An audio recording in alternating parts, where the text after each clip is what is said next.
August 12th, 2021, Plymouth, United Kingdom. A quiet suburban neighborhood. Families making dinner, children playing in the neighborhood. And then there was gunshots. Jake Davison, a 22-year-old, had just shot his mom and killed her. And then moments later, he stepped outside and opened fire. 5 people died that evening, one of them a 3-year-old child. Several others were wounded, and then Jake turned the gun on himself. It was the worst mass shooting that the UK had seen in over a decade. But the story didn't start there. No, it started long before, with YouTube videos that he watched and forum posts that he contributed to, and years of unprocessed pain. You see, Jake called himself an incel. He spoke openly of being ugly, of being unlovable and forgotten. And he believed the life had already left him behind, and that nothing he did could ever change that. This is not a story about justifying the unjustifiable.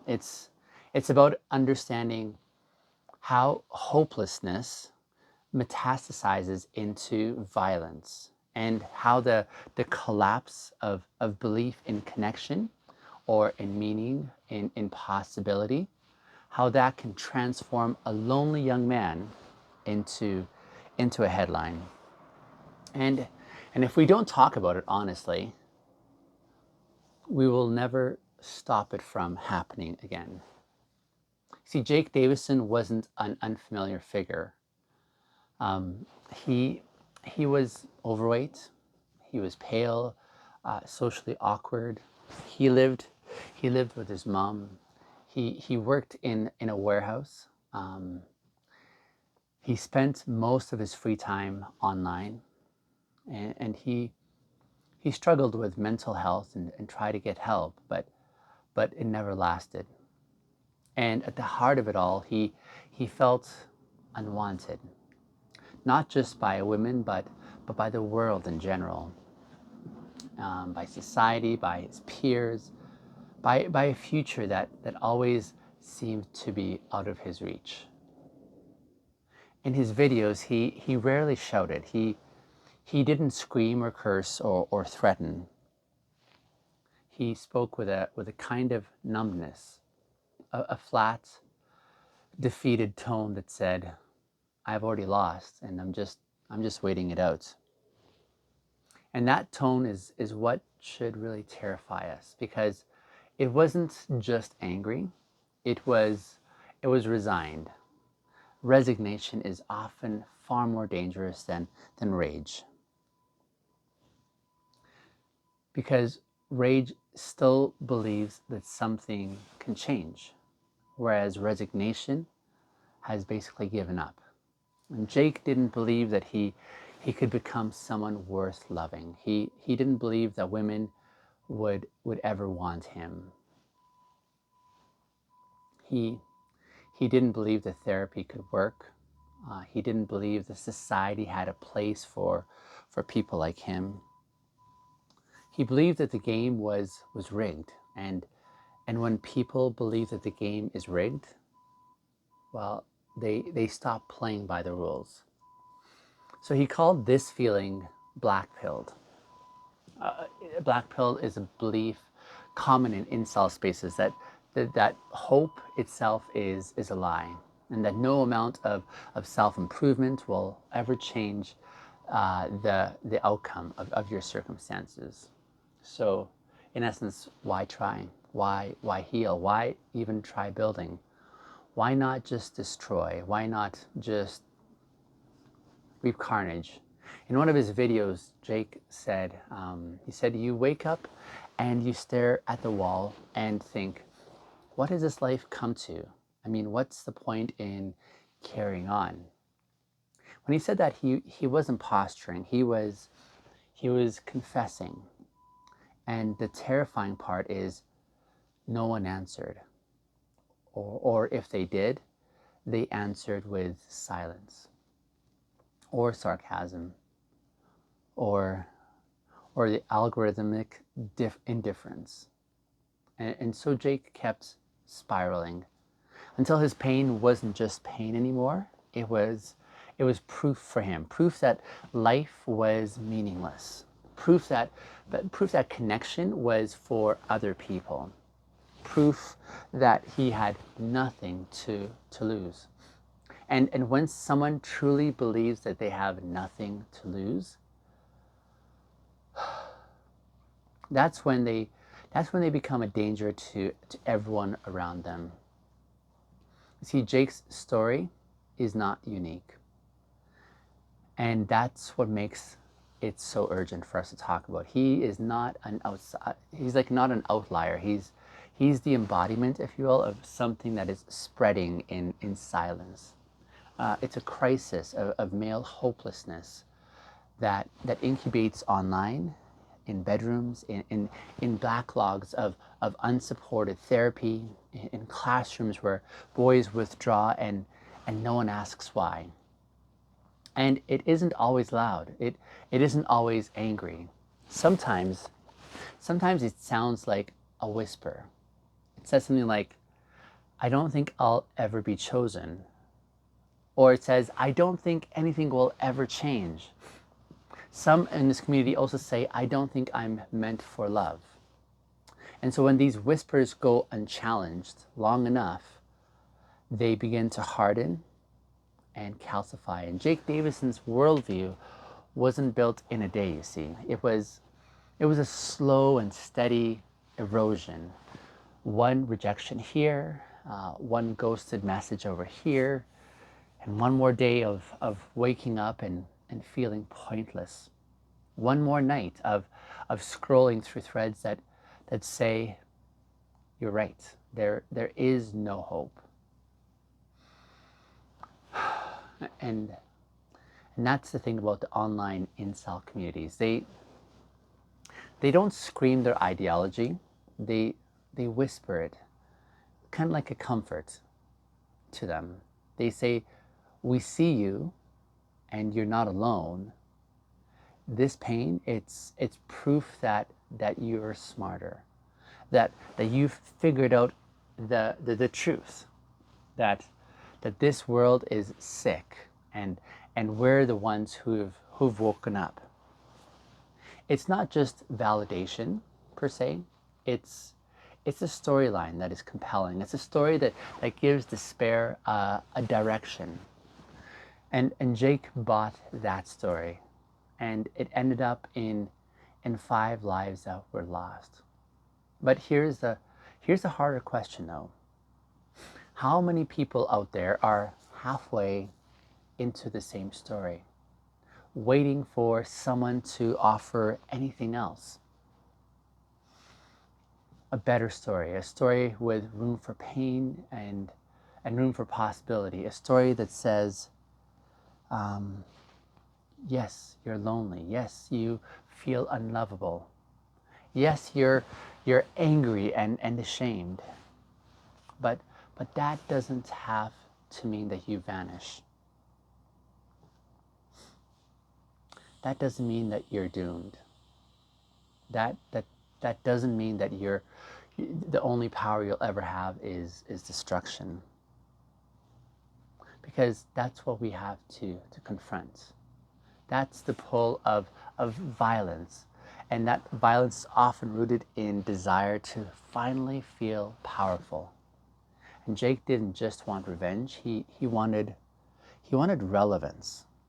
He wanted to be seen not just as a monster, but as someone real. He wanted to say with blood what he never got to say with words. He wanted to say, I existed and I mattered, and you don't get to ignore me anymore. And we cannot afford to let that be the only time a man feels heard. So let's just take a moment and talk about the emotional soil that incubates a tragedy like Jake Davison. Because he didn't just absorb an ideology, he needed it. not because he was evil, but more so because he was drowning, not because he was hateful. He was drowning in that pain. And in the middle of that drowning, incel ideology threw him a rope. But it wasn't a rescue rope. It was an anchor that was disguised as help. And this is how incel narratives operates. They offer a sick kind of certainty to the uncertain, a script or a storyline to those who are feeling confused, a diagnosis to the hopeless. They say, you're not broken, you're a victim of a rigged sexual marketplace. And women are shallow. And you're just genetically cursed. The Chads take everything, and nothing you do will ever matter. So just stop trying and maybe start resenting instead. So to a young man who already feels invisible, this sounds less like hatred and more like a relief. Finally, someone who understands their experience. Finally, someone who explains the pain that they're going through. Finally, someone who says, it's not just you. But here's the truth I want you to consider. The relief that they're offering is a lie, because instead of helping men find a sense of meaning and purpose, it hands them a weapon. And in Jake's case, that weapon was both literal and emotional. He owned a legally licensed shotgun. He had mental health struggles documented by professionals. His family had tried to intervene, but the systems had failed him. He was briefly referred to a health service, but he dropped out. He was known to police, but they cleared him, and no one stopped him. But more than that, no one actually reached out to him. Because once you started seeing life through a black pill lens, intervention doesn't feel like care anymore. It feels like condescension. And when a man is already convinced that life is hopeless, then any act of support sounds like mockery. That's the insidious brilliance of despair. It makes healing feel humiliating. And Jake's videos are hard to watch, not because he's loud, but more so because he's dead behind the eyes. He talks about trying to be like a better person. He references gym routines and motivation and hard work. But it all sounds like someone reading a script that they no longer believe in. In one clip, he says, people say one day it'll get better. People say you can work towards that. But the reality is that that's just not true, is what he said. So he wasn't screaming. He was reporting, like someone announcing the weather. Except in his case, the forecast was always the same. It was cold, it was gray, it was pointless. And this is the turning point. When someone stops believing in their ability to change their life, they start fantasizing about how they want to end it. Not always by suicide, sometimes by surrender. Sometimes it's by revenge. Sometimes it's by chaos. And sometimes it's by taking others with them. It's not always a conscious plan per se. It's not always an ideology in the way that we think it. Sometimes it's just one thought that says, if I'm going to disappear, then I want to matter first. So Jake didn't want to become a killer, I think. No, I think he instead wanted to become someone. And in his despair, his mind was warped. And violence became the only way to prove that he existed. Because in the world that he believed in, only pain gets that kind of attention. And if no one could choose him in life, then maybe someone would remember him in death. Not like, that's not just an incel ideology, it's actually a logic of despair, and it's happening far more than we realize.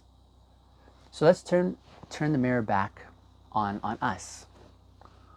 Where are we leaving young men like Jake to rot today? Where are the conversations about worth before performance? Where are the spaces where men can say things like, I don't feel wanted, without having them being told to man up or to hit the gym or just to get over it? Where are the teachers and the mentors and the friends who notice the slump in the shoulders, the deadness in the eyes, the obsessive nihilistic scrolling through black pill Reddit threads?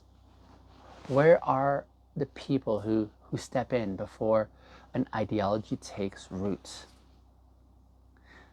Because once that root begins to grow, it doesn't just change how a man sees the world. It changes how he actually sees himself.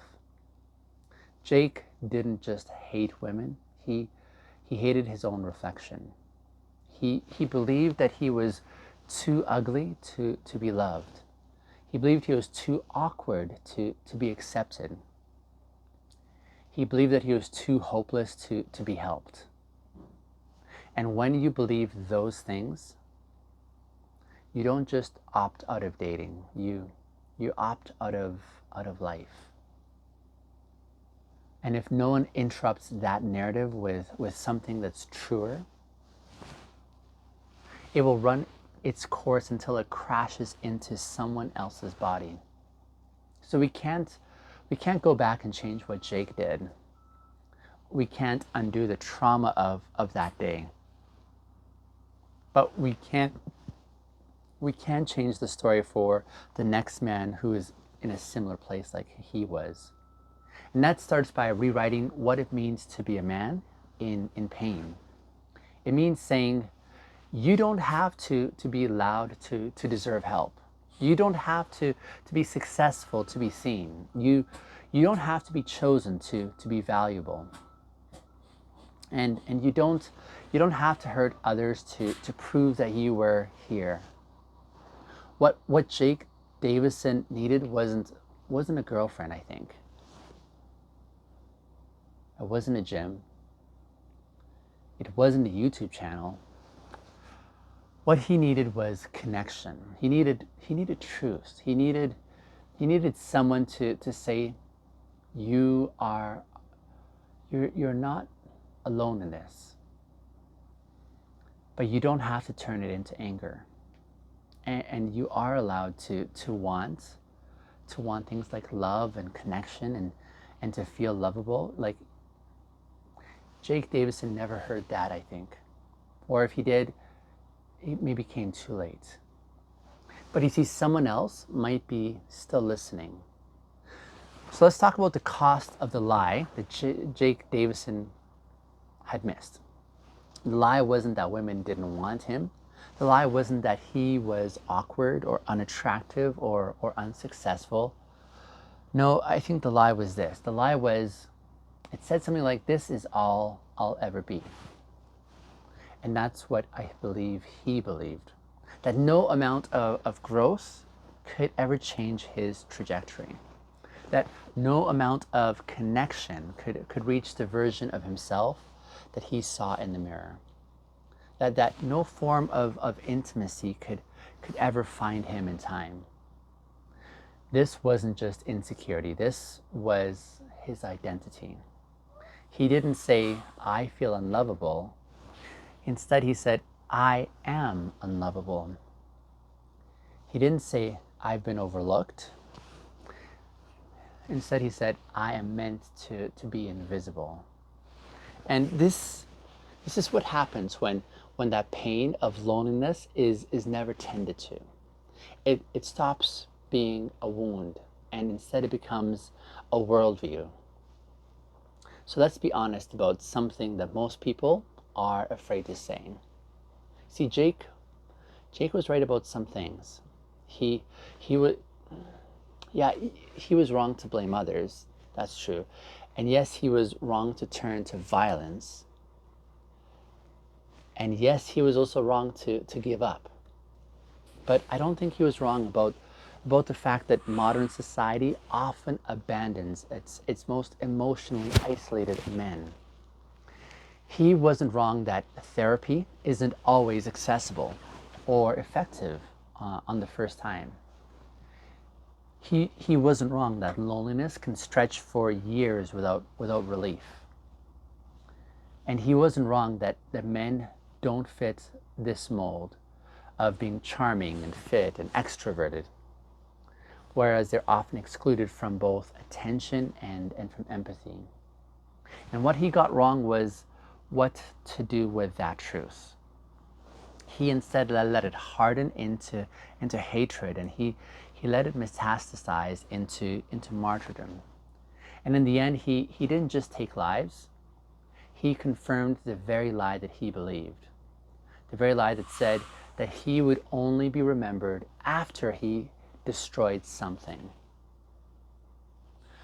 But what if we remembered him differently? Not for his crimes, not for his ideology, but more so for what he reveals about what so many young men are carrying in silence. Because Jake's story is not rare. It is representative. There are thousands of Jakes, and they're not violent. They're not dangerous. They're just slipping. These are boys who grew into men without ever hearing that you're allowed to feel the pain and to express desire for connection. You're allowed to ask for more, and you don't need to be impressive to be embraced. Instead, what they get are messages like, don't be soft, work harder, get your act together, man up, fix your face, fix your posture, and get your bank account looking more impressive. And when that doesn't work, when the rejection continues to persist, when they keep waking up to the same gray sky inside their head, they then turn inward. They isolate and they dissociate, they stop trying, and that's where the danger begins. Because most violence actually starts with a question that asks, what else is left? And Jake answered that question with a shotgun. But someone else might still be searching for a different answer. And that's where you come in. That's where we come in. That's where we all come in, because this podcast, this bridge that we're trying to build back to us, it isn't just about analyzing the past. It's instead about changing the future. And to do that, we need to radically rewrite what strength looks like for men. Strength is not pretending to be unaffected. Instead, it's naming what hurts. Strength is not suppressing desire. Instead, strength is admitting that you want to be loved and believing that does not make you weak. Strength is not about hiding behind stoicism or anger. Instead it's sitting with your shame and sitting with your awkwardness, sitting with your unmet longings, and in the midst of all that saying, this deserves compassion as well. If Jake had learned this, if someone had actually modeled it for him, mirrored it for him perhaps, or made space for it in his world, he might still be here. maybe not healed, maybe not entirely whole, but he might still be here, alive and and growing, perhaps. Fumbling towards intimacy instead of imploding from its absence was an option. This is what integrity demands of all of us. Not just personal honesty, but social responsibility. It asks what values am I reinforcing in the men that are around me in my community? Am I making space for emotional honesty for these men? Am I telling the truth about my own pain, or am I just hiding behind jokes or performance or even distraction? Am I the kind of person who someone could come to with the messiest truth? Because this isn't just about stopping the violence. It's actually about healing what causes that violence. And that means being available for conversations that are raw and uncomfortable and sacred. Jake's legacy does not have to be just about his death. It can actually be an awakening, a call to care before someone else breaks, a reminder to check in, not just with words, but with your presence, an invitation to every man who feels like a ghost in his own life. You are not too far gone. You are not too much. You are not too late. Your story is not finished. There's a line that Jake said in one of his last videos that's haunted me ever since I heard it. He said, "The only thing that helped is time passing."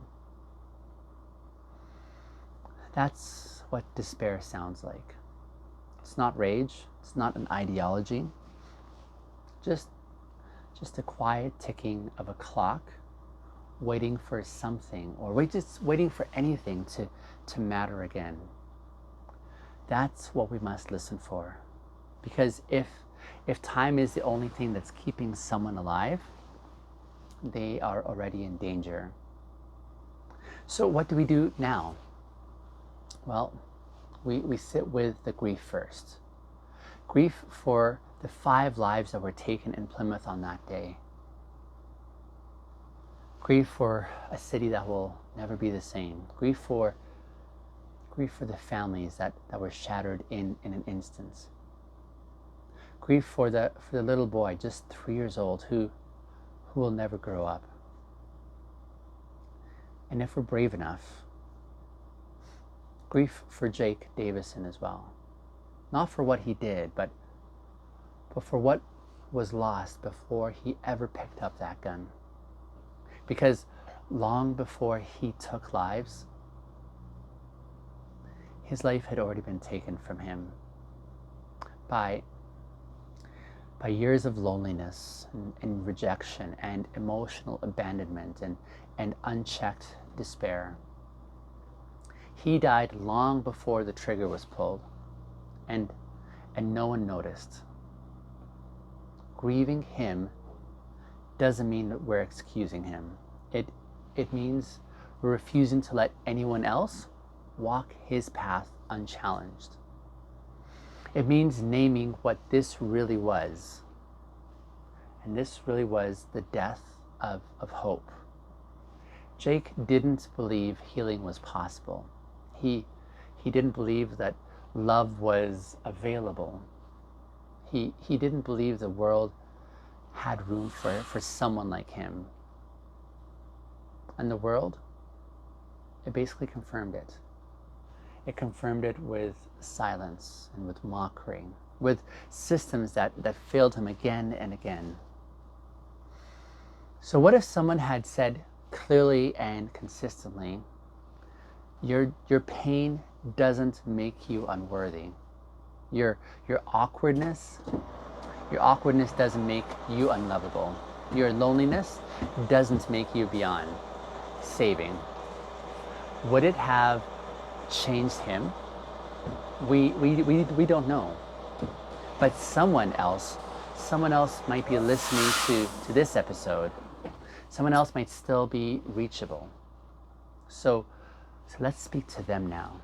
Let's speak to the man who hasn't been touched in months. Let's speak to the boy who hides in headphones instead of hope. Let's speak to the guy who spends hours online because real life feels unbearable. Well, let's speak to the person who thinks that everyone else got the guidebook and they were just left behind. You are not invisible. You're not disgusting.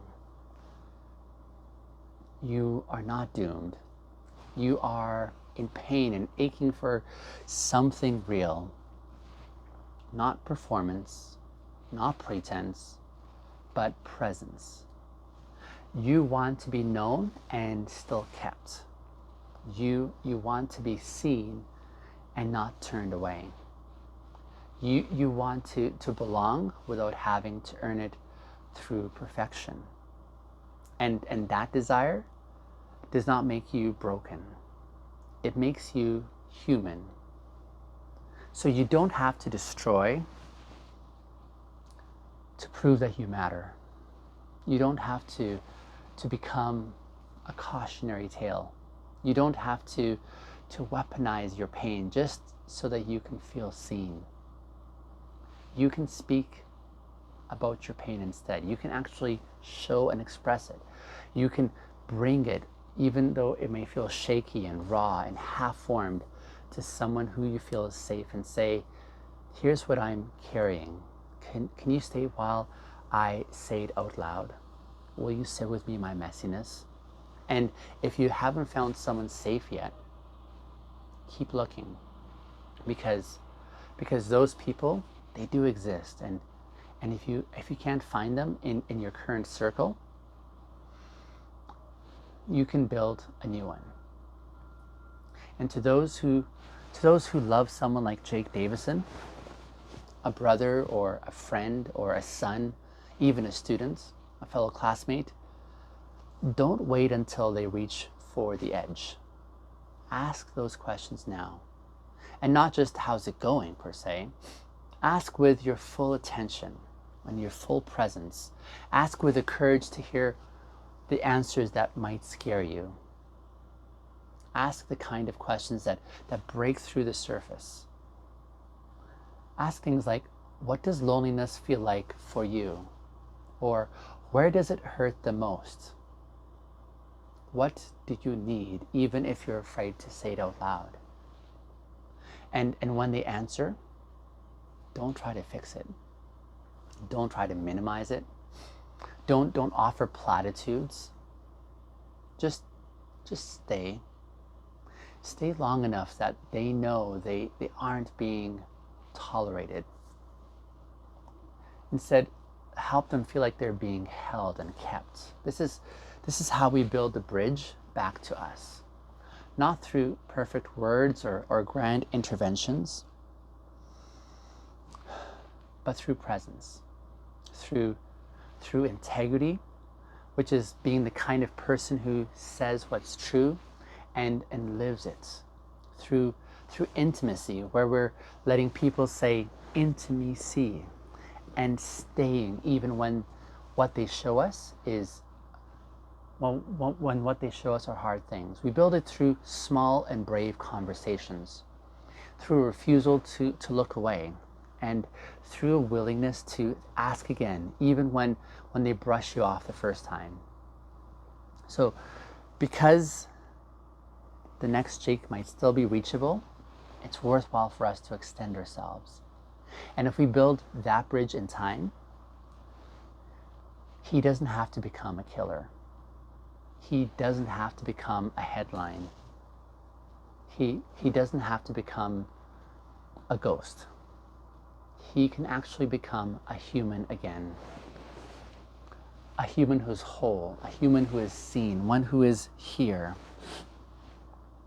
Jake Davison believed that the world had no use for him, Let's prove him wrong by making sure that no one else believes that lie without a fight. Let's not wait for the next obituary, but let's start listening now, and let's start speaking now, and let's connect now. Because no one should have to scream in blood to be noticed. No one should have to choose destruction to feel real. No one should have to carry their pain and their ache in isolation. The bridge is open. So come back to us.